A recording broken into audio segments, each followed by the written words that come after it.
오늘 하나님께서 우리에게 주시는 말씀은 디모데전서 1장 1절부터 11절까지 말씀입니다. 디모데전서 1장 1절에서부터 11절까지의 말씀을 저와 여러분이 한 절씩 교독하시고 마지막 11절을 함께 읽겠습니다.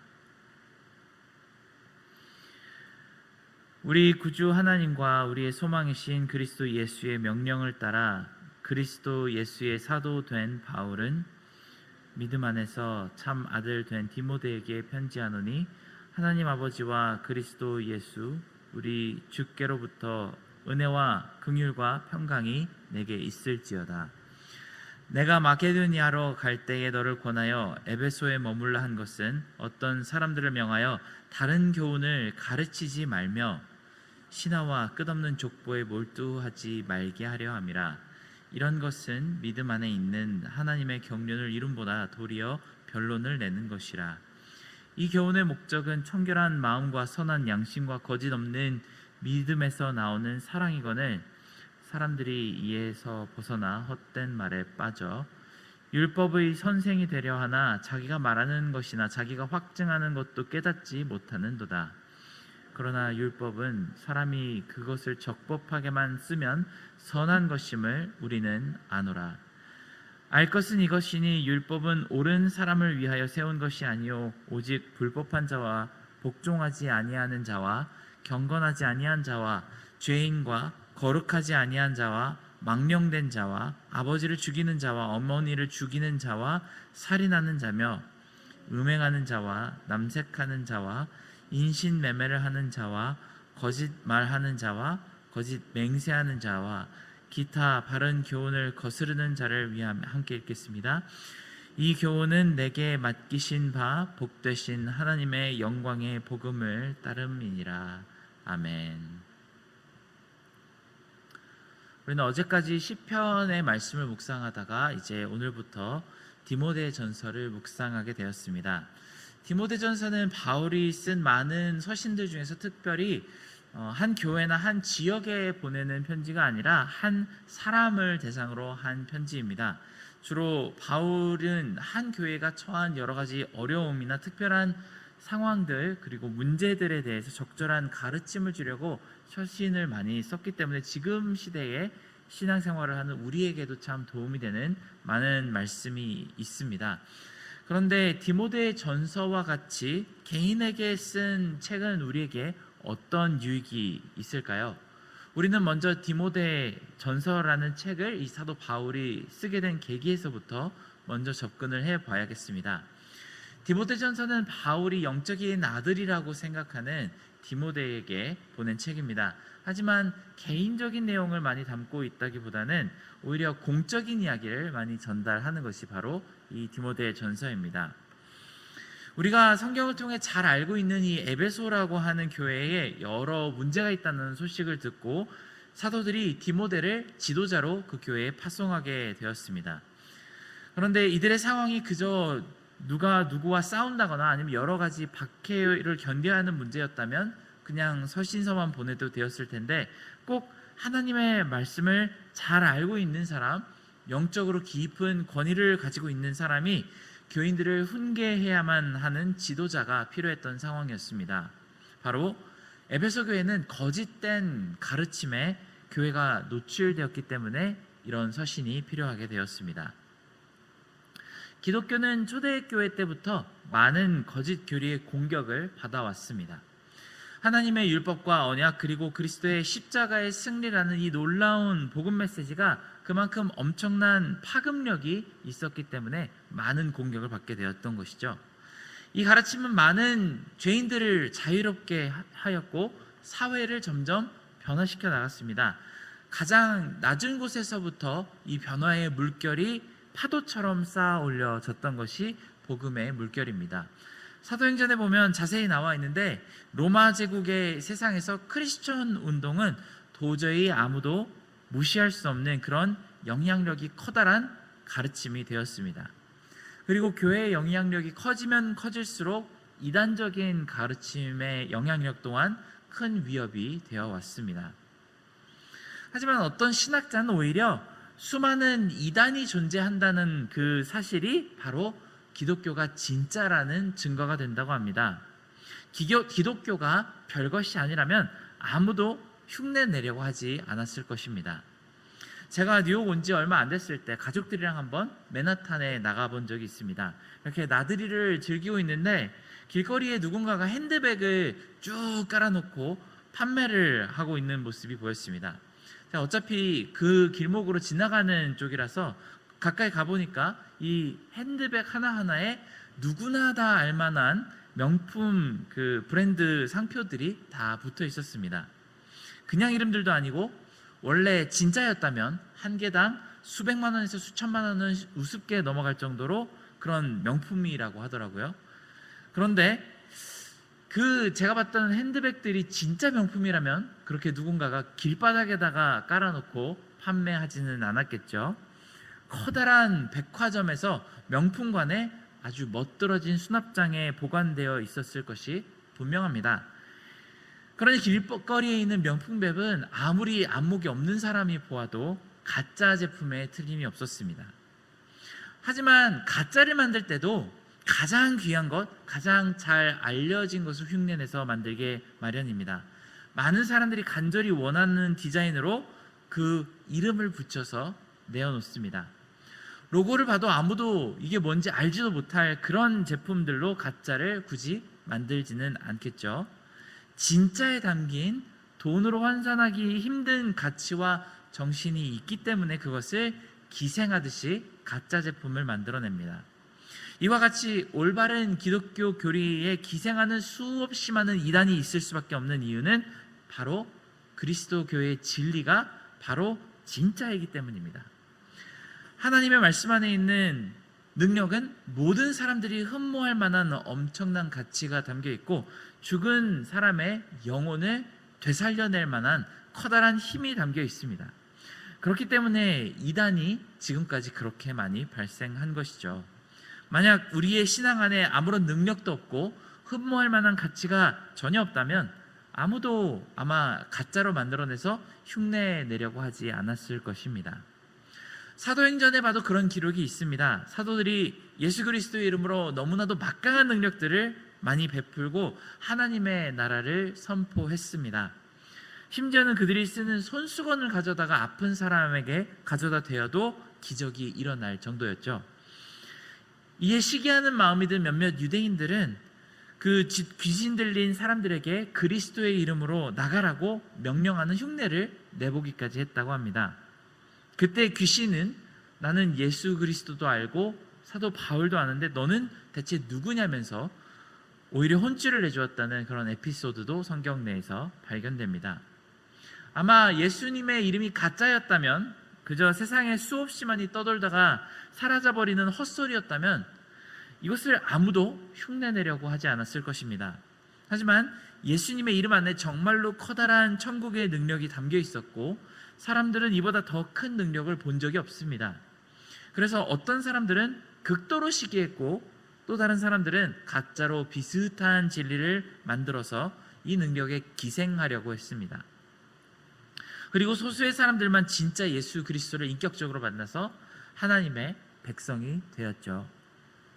그러니까 교회에 하나님 나라의 도에 수없이 많은 이단이 생겨나거나 거친 공격이 일어나는 것은 어찌 보면 굉장히 자연스러운 일입니다. 진짜 꽃에 벌레가 들러붙지 천으로 만들어진 가짜 꽃에는 벌레가 들러붙지 않습니다. 정말 달고 맛있는 열매에 파리가 붙지 플라스틱으로 모양만 따라한 그런 과일에는 곤충도 꺼려하게 마련입니다. 교회와 성경에 많은 이단이 들러붙는 것은 이것이 진짜라는 증거가 됩니다. 그런데 이것이 자연스러운 현상이라고 해서 그런 영적인 공격에 대적하지 않을 수 없죠. 제가 아까 말씀드렸던 것처럼 명품 회사가 큰 노력과 노하우를 통해서 당당하게 유명 상품에 반열에 들었는데 가짜 상품이 활개를 치게 내버려 둔다면 어떻게 될까요? 많은 사람들은 진짜와 가짜를 제대로 구분하지 못합니다. 오히려 가짜를 보면서 진짜의 가치를 깎아내리게 마련이죠. 자기가 가짜를 사놓고 어디 칠이 벗겨진다거나 상표가 떨어진다거나 아니면 쉽게 망가진다는 평가를 내어놓기 마련입니다. 에베소 교회가 처한 상황이 그와 똑같았습니다. 이미 에베소 교회의 성도들 중에는 이단의 가르침에 넘어간 사람이 아주 많았습니다. 그리고 그들은 십자가 안에서 내가 죽어야 한다는 사실을 외면했고 구원의 복음에 담긴 자유만을 탐닉했습니다. 이내 천국의 복음은 방종의 면죄부가 되어갔고 교회 안의 질서가 점점 무너져 내려갔습니다. 교회 바깥에 있는 사람들은 이런 에베소 교회의 모습을 보면서 기독교의 참된 가치를 오해하기 시작했습니다. 그리고 그리스도의 이름에 모욕이 되는 그런 여러 가지 사건이 발생하기 시작했습니다. 하지만 제가 방금 말씀드린 이 상황에서 주어만 살짝 가리고 오면 이게 지금 일어나고 있는 일인지 초대교회 에베소 교회에게 일어나고 있었던 일인지 헷갈리지 않습니까? 현대교회나 이민교회나 아니면 뉴욕 장로교회의 이름을 가져다 붙여 놓아도 똑같은 충분히 납득이 갈 만한 그런 모습이 있지 않을까요?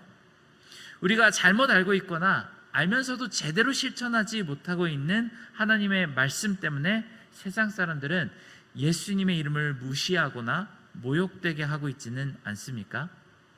우리 주님은 은혜가 충만하시고 사랑이 많으신 분이신데 그리고 그 백성을 위해 죽기까지 하나님에게 복종하신 분이신데 혹여나 사람들이 우리를 보고 예수님은 배타적이시고 비판적이시며 편견과 차별이 가득한 분이시라고 오해할까봐 걱정돼야 하는 부분이 사실 많이 있습니다.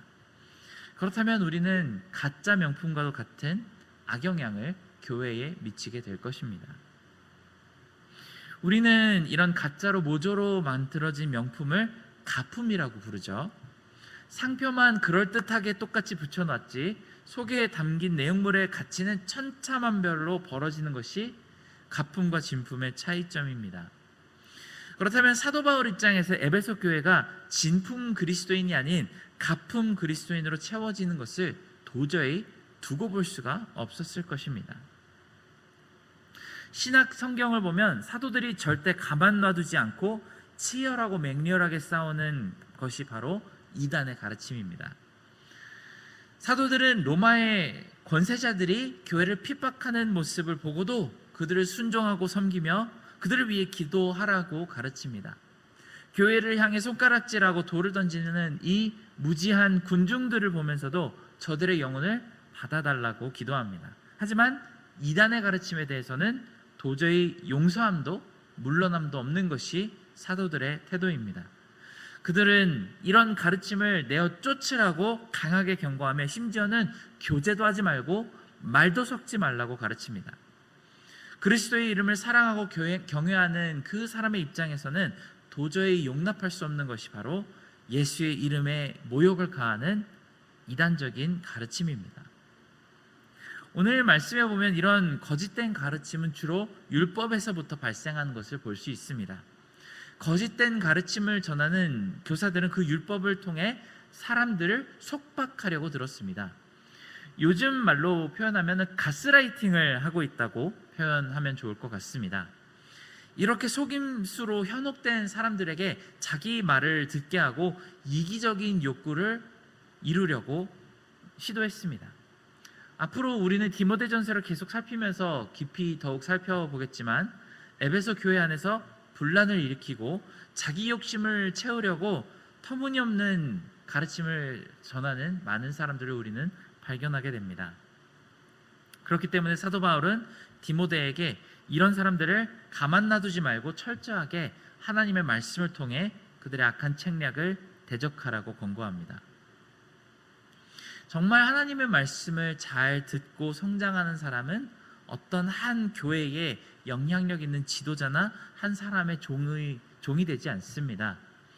하나님의 말씀 속에서 거듭난 사람들은 오늘 말씀의 9절에서 10절에서 나온 것처럼 모든 더럽고 추악한 죄로부터 해방되는 놀라운 자유를 맛보게 됩니다.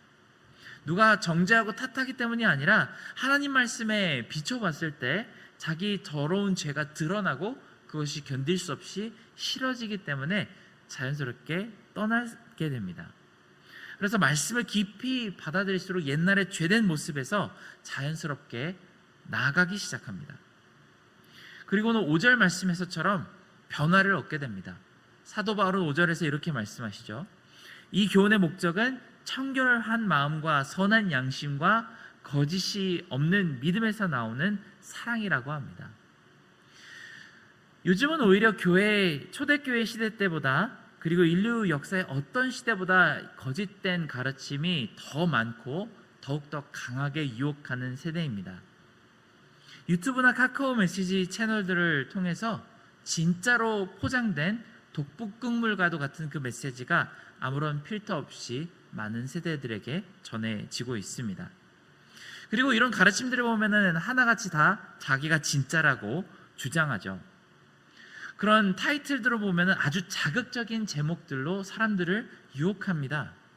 교회 목사들이 가르치지 않는 놀라운 진실, 현대교회에서 숨기는 하나님의 비밀, 이런 자극적인 제목들로 사람들을 현혹합니다. 왜 이런 사람들을 현혹시키는데 혈안이 되어 있을까요? 사실 돈이 주 목적이라고 합니다. 어떤 유튜버가 그러는데 조회수 1당 1원 정도의 수익이 발생한다고 하더라고요. 그래서 아무런 분별도 없이, 두려움도 없이 독극물같이 많은 이런 메시지들을 사람들의 영혼에 뿌려댑니다. 그들은 더 많은 사람들이 자신의 메시지를 보고 경제적인 이득을 얻고자 7절의 말씀처럼 자기도 확신할 수 없는, 자기도 잘 알지 못하는 말들을 많은 사람들에게 퍼뜨립니다. 사랑하는 여러분, 이런 것에 우리는 부디 속지 않기를 바랍니다.